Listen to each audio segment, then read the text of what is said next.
Bien, continuando entonces con la lectura del tratado sobre el Tai Chi Chuan de Chan San Feng. En esta obra se le atribuye a Chan San Feng el tratado del Tai Chi Chuan, proporciona una base fundamental sobre la que estudiar y practicar el Tai Chi Chuan. Muchos practicantes actuales no tienen ningún conocimiento histórico de los orígenes del Tai Chi Chuan ni de sus grandes maestros. La figura primordial en la formación del Tai Chi Chuan se sitúa directamente a los pies del gran sacerdote taoísta inmortal Chan San Feng, que significa Chang de los tres picos. Esta obra ofrece un esbozo biográfico en profundidad de esta figura esquiva y sombría cuya vida abarcó tres dinastías, la Song, Yuan y Ming. A pesar de la dificultad de probar la existencia de Zhang y su invención del Tai Chi Chuan, es importante para los practicantes de Tai Chi Chuan tener conocimiento de su persona y su vida, para que puedan obtener una comprensión más amplia del Tai Chi Chuan y su conexión con la filosofía taoísta y la alquimia interna, o Neitan. Sea cual sea el propósito inicial o la razón por la que la gente se inicia en la práctica del Tai Chi Chuan, a sabiendas o no, se adentrarán en estos dos mundos esotéricos. Bien, esto de que no es fácil a veces probar la existencia real de un personaje es un problema muy común en casi todas las ramas de la cultura china porque se remontan a tiempos muy antiguos, pero también suele ser que a veces para darle valor a algo se lo suele atribuir a un personaje que ya tiene reconocimiento público, entonces cuando se le quiere dar valor a algo se dice, bueno, esto viene de, por ejemplo, en este caso, el Tai Chi Chuan se le atribuye a Chan San Feng porque era un reconocido maestro taoísta que se dice que alcanzó la inmortalidad. Un concepto que ya vamos a estudiar más en profundidad. Entonces, el Tai Chi Chuan se enseña actualmente en toda la cultura occidental sin ninguna profundidad de comprensión de los principios subyacentes o conocimiento de los escritos tradicionales. Y este material, con suerte, dilucida la necesidad de la teoría tradicional. No estudiar la literatura clásica del Tai Chi Chuan solo sirve para denigrar el arte, por lo que espero sinceramente que este material ayude a llenar el vacío entre la práctica y la teoría. Esto es lo que nos dice el traductor del Tratado del Tai Chi Chuan, Stuart Olson. Existen 4 razones y funciones principales para la práctica del Tai Chi Chuan. La salud. El Tai Chi Chuan es el ejercicio de Qigong por excelencia, ya que aumenta la circulación sanguínea, fortalece el equilibrio central, produce una profunda relajación de la mente y del cuerpo y revitaliza el espíritu. Acá como comentario, bueno, no es lo mismo el Tai Chi que el Qigong, yo siempre lo he dicho cada vez que estoy queriendo diferenciar estos dos conceptos. Sí es cierto que si uno busca en los portales de revistas científicas médicas, hay mucho material, incluso quizá más material de los beneficios de la salud del Tai Chi Chuan que los que se pueden encontrar del Qigong, siendo que el Qigong de hecho está más ligado todavía incluso a la medicina china de forma más directa que el mismo Tai Chi Chuan. Pero sí, una de las razones que la gente practica el Tai Chi Chuan es por la salud. La segunda dice defensa personal. El Tai Chi Chuan no es tanto un medio de autodefensa como una defensa contra uno mismo, es decir, a partir de nuestros propios defectos de falta de intuición, incapacidad para mover el cuerpo como una unidad con la respiración, escaso sentido del equilibrio central y ausencia de habilidades energéticas intrínsecas, cometemos los errores que conducen a la lesión y la derrota. A mí me gusta decir que también es una defensa personal no en el combate contra un oponente marcial, sino en el combate contra la decadencia del cuerpo físico a medida que pasan los años, que es inevitable, la vejez y la muerte. Pero cómo transitamos nuestros años de madurez, vejez y nos acercamos a la transición, va a depender también del cultivo que tengamos del cuerpo. Entonces está relacionado con la salud, pero también nos va llevando el Tai Chi Chuan a otro estado de conciencia de uno mismo. Entonces no solamente es en lo físico, sino también en lo mental y emocional. Esto está conectado con el tercer objetivo que dice sabiduría. Un logro mental inherente de sabiduría viene con la práctica y el estudio del Tai Chi Chuan. El Tai Chi Chuan es filosofía taoísta en movimiento. Y cuanto más comprendamos sus principios y filosofías fundamentales, más podremos integrarlos en nuestra vida diaria. El Tai Chi Chuan no es solo movimiento, se trata más bien de vivir de acuerdo con el mundo que nos rodea.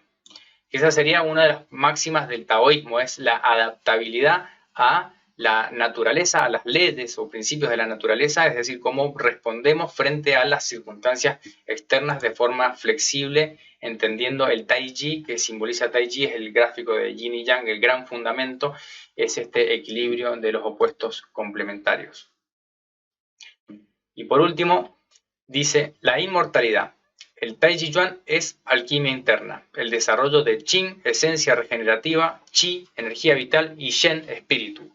La práctica del Taiji Chuan conduce a la longevidad, y la longevidad conduce al fortalecimiento de nuestro espíritu. Cuando hemos despertado plenamente nuestro espíritu, podemos llegar a ser inmortales, al menos en el sentido taoísta de trascender de este mundo plenamente conscientes.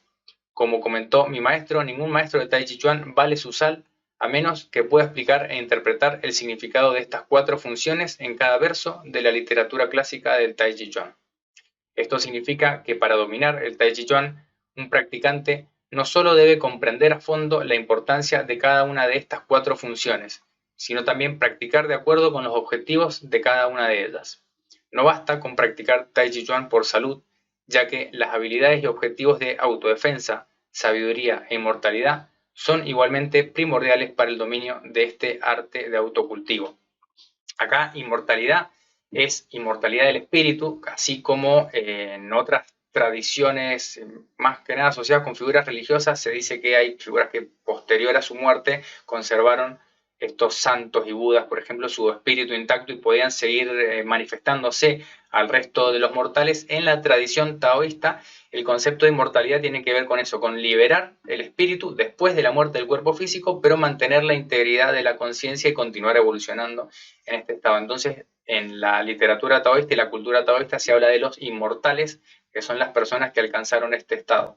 Y de hecho, San Feng era uno de estos inmortales, es decir, que alcanzó este estado más allá, que vivió hasta los 100 años o incluso más, según sus biógrafos, se siguió manifestando posterior a su muerte. Esto no es un estado que todo el mundo pueda alcanzar, o sea, en teoría, siguiendo la práctica sí, pero no es algo sencillo, sino que es un objetivo que en la cultura taoísta todos buscan, aunque no necesariamente lo vayan a alcanzar.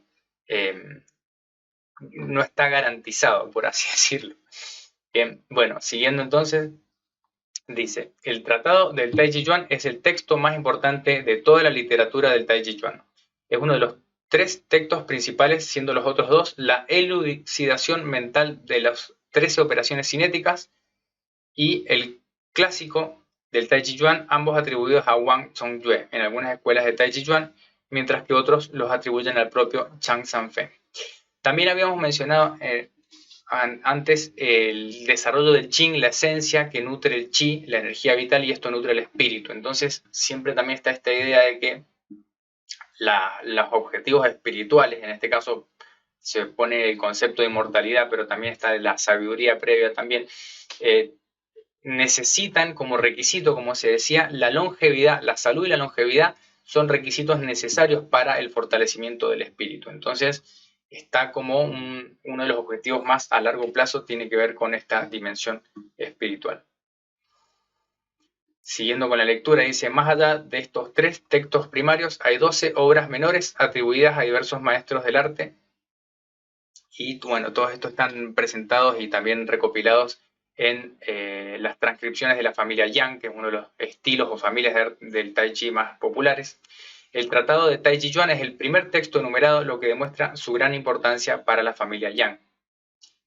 En el cuerpo de estas lecturas que vamos a estar haciendo, también vamos a ir proporcionando comentarios para dilucidar los significados de cada verso del tratado, esperando que estas explicaciones sean un complemento útil para los practicantes y lectores de Taiji Chuan. Esto viene de Stuart Olson, que en su mayor parte recopiló esta información bajo la guía del maestro Liang durante más de 18 años, mientras estudió además intensivamente los textos del Taiji Chuan.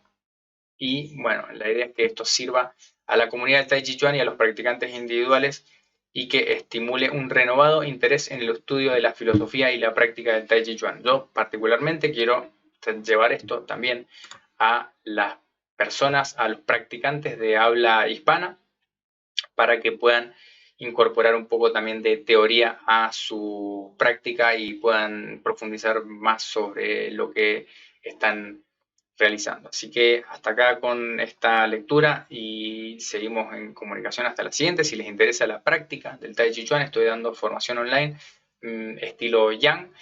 Me escriben y les digo cómo acceder a esas clases. Nos vemos.